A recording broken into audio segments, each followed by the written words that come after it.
We are now, of course, many months into this horrific war, and whilst it may be slipping down the pages in the newspapers, it is still vitally important. And, the Ukrainian military, they are losing 100 to 200 soldiers every single day, and the knock-on consequences we're all experiencing here in the UK and elsewhere in the world in terms of higher energy prices, inflation, and the prospect of food shortages. And there's a real issue about whether or not there's going to be Western fatigue given all the other pressures on budgets and things. Well, I'm delighted now to be joined this afternoon by Cormac Smith, who's the former strategic communications advisor to the Ukraine Foreign Minister. Cormac, good afternoon. Thanks for joining me on Tice Talk. So, Richard, good afternoon to you, sir. It's great to join you. No, thanks, please. So, Thank you.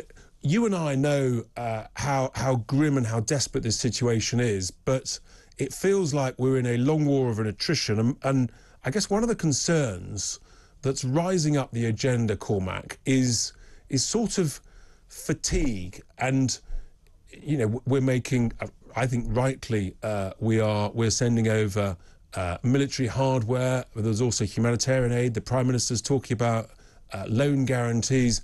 But the public are starting to ask the question, Cormac, hang on, how much is this going to cost us relative to the cost of living crisis here at home? Richard, two things.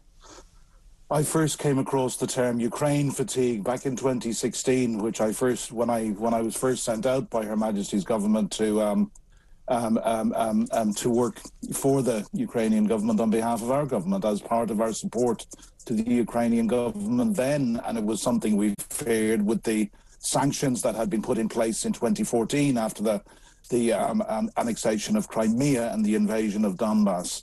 Unfortunately, in terms of the current situation, it's something that I have been fearing for a long time. The truth is that there are some of our Western allies are not fatiguing. They've never been at the races in the first place.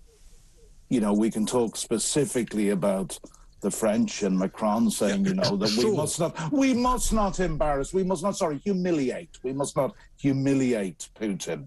That's right. So I guess when you first talk about that fatigue, the difference now is that we've got, people have got real sort of cost of living crisis going on, and so those questions are growing. And I guess there's an important process of answering that, and otherwise support may start to slip if the numbers grow and grow.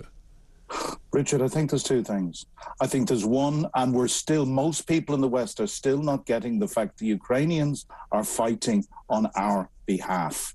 Oleksiy Reznikov, who's their Minister of Defense, said on a CNN interview before Christmas, he said, we don't expect any of our allies to put boots on the ground. Just give us the weapons we need. We will do our own fighting. By God, the Ukrainians have shown how they are capable of fighting. And Richard, we're still not giving them heavy weapons quick enough. So this is my next question. You get great announcements from the US, from the UK and others about, we're sending more military hardware. And then you had the Germans, they generously talked about sending some helmets before sending a few more. But there's a question mark, actually, are they really sending the equipment, or are they just making the announcement to satisfy the press and their citizens, and then it's being delayed? Sorry, Richard, I presume by that question you're referring to the likes of the Germans and the French. To the Germans specifically. Yeah, well, look, I mean, I will use the example of the press opportunity that Macron, Scholz and Draghi went to Kyiv for about a week ago now to announce that they would consider giving EU candidate status to Ukraine. And I really believe, our Prime Minister has been accused of photo opportunities and so forth. And believe me, Richard, I am no fan of the current Prime Minister's, many of his domestic policies. But on Ukraine, the Prime Minister, our Prime Minister, has got it right. But actually, it's not just Boris Johnson. On Ukraine, Britain has got it right. And I'm actually very proud that I played a very small part in our support of that great country back between 2016 and 2018. So to answer your short answer to your question, yes, It's a photo opportunity. It's a little bit of spin. Yeah, it's great. The Ukrainians really want EU membership, but that ain't going to happen for 5 or 10 years. What they need is armament, and they need us to properly sanction Russia back to the bloody Stone Age, which we're still not doing. The second issue, which I think is going to rise up over the coming weeks and months, is the issue of food shortages, the grain being stuck in warehouses in Ukraine, Cormac. Some suggestions about whether or not even essentially we should be providing escorts to the ships in order to get that grain out, because otherwise the potential for food shortages and famine will rise up the agenda. Is that serious, or is that actually too inflammatory if there were ships escorting the grain out of Ukraine?